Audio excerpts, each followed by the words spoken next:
Mahirap po.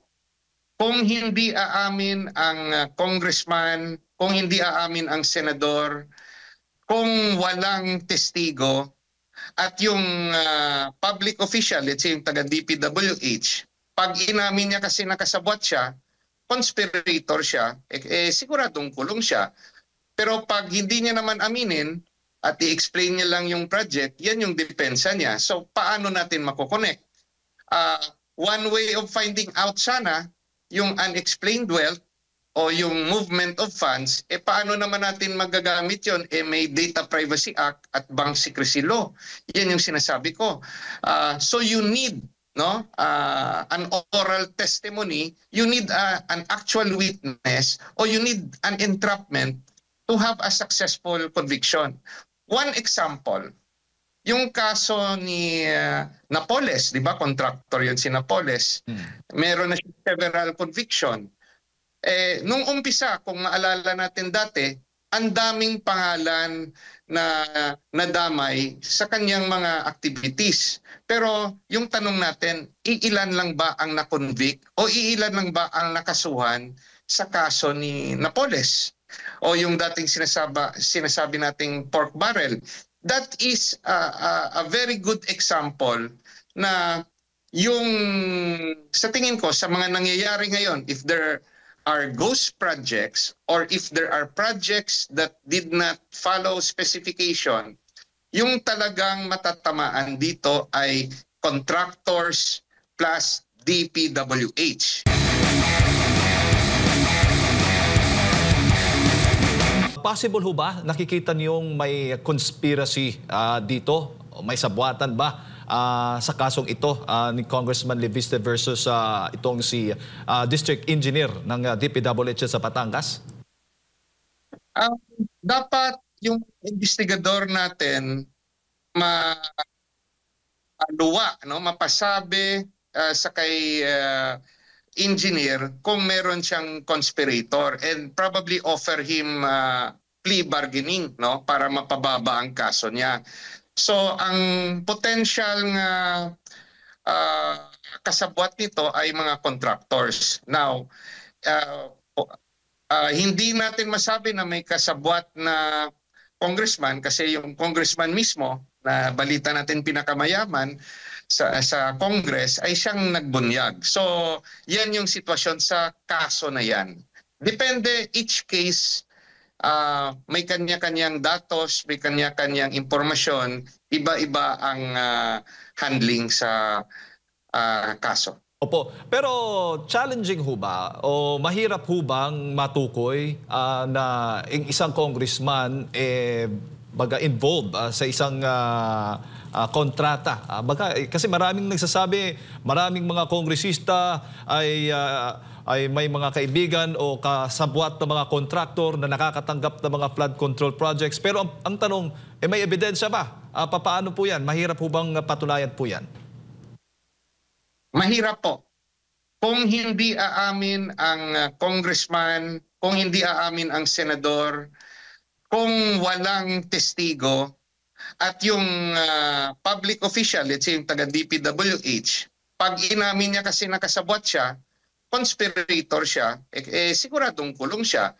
Pero pag hindi niya naman aminin at i-explain niya lang yung project, yan yung depensa niya. So paano natin makokonek? One way of finding out sana yung unexplained wealth o yung movement of funds, paano naman natin magagamit yon? May Data Privacy Act at Bank Secrecy Law. Yan yung sinasabi ko. So you need an oral testimony, you need an actual witness, or you need an entrapment to have a successful conviction. One example, yung kaso ni Napoles, di ba? Contractor yun si Napoles. Meron na siya several conviction. Nung umpisa, kung maalala natin dati, ang daming pangalan na nadamay sa kanyang mga activities. Pero yung tanong natin, iilan lang ba ang na-convict o iilan lang ba ang nakasuhan sa kaso ni Napoles? O yung dating sinasabi nating pork barrel. That is a very good example na yung sa tingin ko sa mga nangyayari ngayon, if there are ghost projects or if there are projects that did not follow specification, yung talagang matatamaan dito ay contractors plus DPWH. Masasalba kung may kinalaman, masasalba ang mga mambabatas kung sila yung kakontsaba ng mga contractors at ng mga DPWH kung hindi magsasalita ang kontratista at DPWH na kasama nila ang congressman o senador. Opo. Pero yung mga kongresista ba, ay bawal po ba talaga silang maging kontraktor kahit na noon ay yan na po yung kanilang negosyo at ngayon ay nanalong mga kongresista, bawal na ho ba silang ma-involve dyan kahit pa yung mga kamag-anak po nila? Sa ngayon, kung hindi sila mismo yung involved, hindi po bawal. Let's say yung kapatid lang nila yung kontratista o yung kanilang parents o yung kanilang kamag-anak, wala naman pong violation for as long na walang ebidensya nga magpapatunay na ginamit nila ang kanilang opisina para makuha yung project na yan. Sasabihin lang naman ng contractor, dumaan ito sa proper bidding. No, so nagbid rin sila.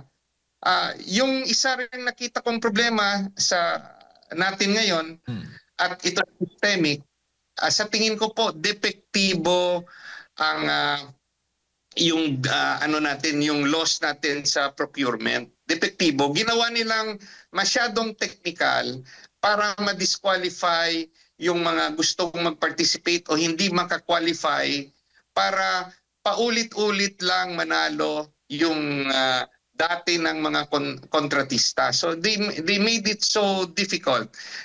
Sana kung ma-redesign ito na for example may isang project, meron sanang maka-challenge no, na new contractor kung pwede niyang pababaan ang presyo niya compared to the winning bidder. Kung may mga ganyang disenyo na if it's really based on price at sinusunod yung specification, yung mga amount ng mga kontrata ng gobyerno liliit. A prime example, ito yung paggawa ng mga daan natin. No? So, meron yung tinatawag, let's say, na cat's eye. Yan yung nilalagay sa daan na either reflectorized o solar panel. Yung presyo niyan, parang may nakita ako sa Google na DPWH price, it could go as high as around 9,000 pesos. But if you look at Shopee, kung ano yung presyo nito, mura lang, baka less than 1,000 yung presyo niyan. So just imagine yung patong-patong dahil hindi makabili yung gobyerno through the ordinary means ng mura na the same kind of product because of the procurement law. So the procurement law has to be reviewed dahil nga sa disenyo nito na dahil walang mga bidders, yung presyo pwedeng mapatungan ng napakalaki. So these are the defects sa present system natin.